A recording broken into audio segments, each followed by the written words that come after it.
ते ठरवा आणि त्याच्या मागे लागा, मागेच लागा. मुलीच्या मागे कशा लागता? कारण तो हिच्याशीच त्याची वगड आहे काय? इथे ईर्ष्या, ही ईर्ष्या व्यवसायाच्या दृष्टीने लावा.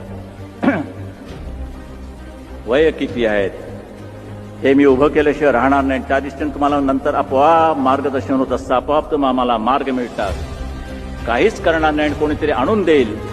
धंद्यामध्ये जास्त भागीदार ठेवू नका, पार्टनरशिप करू नका. असलाच तर नीट तपासून बघा. ज्योतिषावरती तेवढा विश्वास ठेवू नका. माझा ज्योतिषावरचा विश्वास उडालेला आहे. तुम्ही फार ठेवू नका. ज्योतिषांचा धंदा मला बसवायचा नाही. काही चांगले असू शकतात, पण चांगला असला तरच बघा, नाहीतर नाही.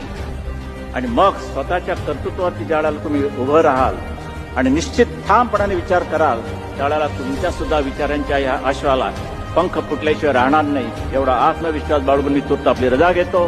जय हिंद, जय महाराष्ट्र.